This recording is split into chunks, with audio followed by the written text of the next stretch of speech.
In Escape from Tarkov, one of the most important pieces of gear we can equip our PMCs with is a face shield, or so we think. Today, I'm going to be conducting a somewhat quick test of face shield effectiveness in EFT. This test will be far from perfect, but can hopefully serve as a snapshot of where face shields stand against commonly used rounds in the current patch .12.12.3. Before we get into it, you can find me on Twitch at twitch.tv/JohnnyBoosock or on TikTok under the same name. The testing method will be as follows. 10 rounds will be tested against 4 different face shields. For each round, a bullet will be shot at the face shield until the target dies. Each combination of round and face shield will be tested twice for a total of 80 tests. This, of course, is not the ideal sample size, but due to the length of time loading into offline raids repeatedly, we're somewhat restricted. Range will be consistent for each test at 15 meters as determined by a rangefinder.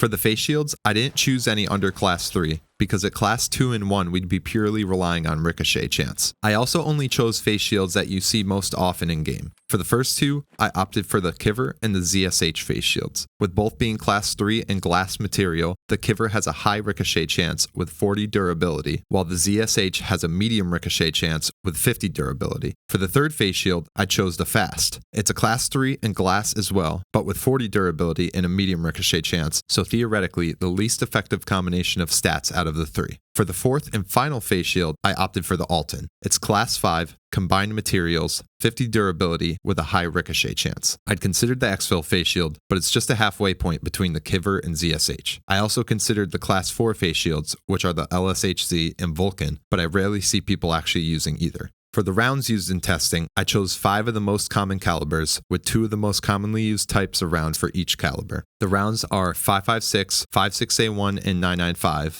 5.45 BT and BS, 7.62x39 PS and BP, 7.62x51 M80 and M62, and 45 ACP, FMJ, and AP. While I could have chosen plenty of other different types of rounds and face shields, I really wanted to stick to what's encountered most frequently in game. Again, each face shield will only be tested twice with each round, so the results will not be 100% perfect. But with all this in mind, hopefully after testing, you'll be able to easily develop an opinion on whether or not face shields are worth using for you.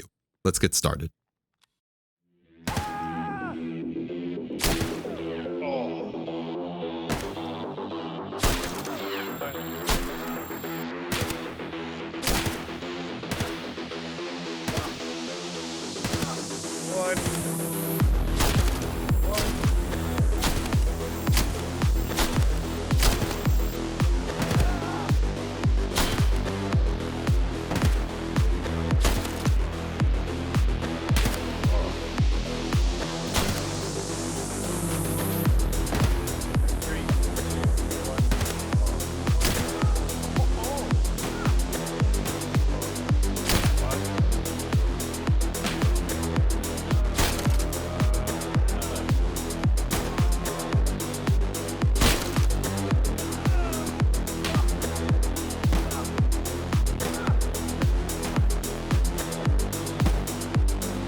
With all that wrapped up, let's go over the data we've gathered. The face shields performed pretty interestingly across the board. Against 5.56, they surprisingly didn't stand much of a chance. I expected the class 3 options to consistently tank 2 shots of 5.6A1, but only one of the ZSHs actually lasted more than 1 bullet. With 9.95, none of the face shields provided much protection. Similarly, none proved to be protective against 5.45 BT aside from the Altyn, and BS providing nearly identical results to 9.95. Against 45 FMJ, the face shields actually started to do their job, aside from the fast, which didn't survive a bullet in either test. I was particularly caught off guard by this one, as 45 FMJ is one of the lowest pen rounds you really see used in game. 45 AP results were pretty much as expected, 1 to 2 tapping the class 3 face shields and 3 tapping the Altyn. 7.62x39 PS proved its status as one of the best budget rounds in the game, 1 to 2 tapping all the face shields other than the Altyn. For BP, we were met with the surprise of the ZSH tanking a single shot, one of the more interesting moments from the entire test. As for the other face shields, they were ineffective.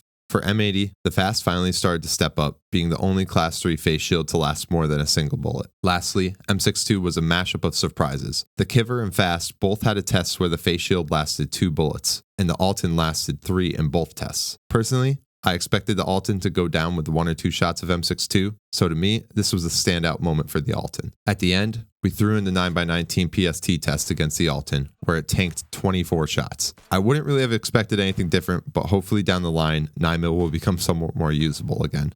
So after all this, we can loop back to the initial question. Are face shields worth using in Tarkov?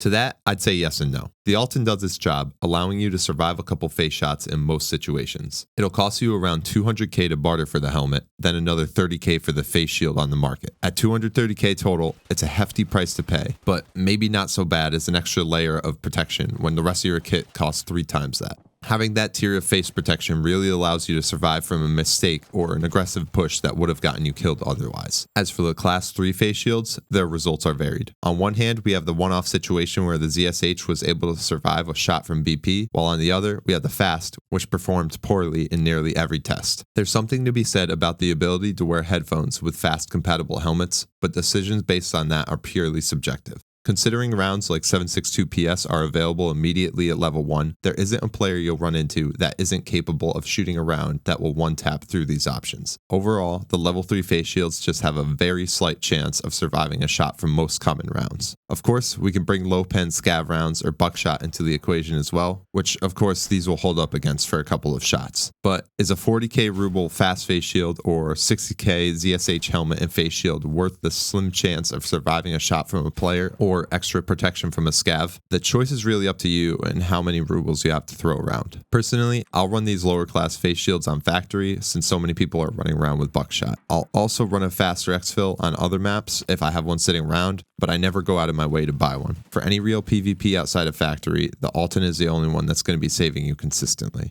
And that's going to be it. I hope you all enjoyed this experiment, as it was a ton of fun for me to go through with some friends. What are your opinions of the results? Will you continue to spend extra money on face shields? Have your thoughts on them been shifted one way or the other? Let me hear it all in the comments. I'd love to continue the conversation. But that wraps up this video. Thank you very much for watching, and I hope to see you in the next one.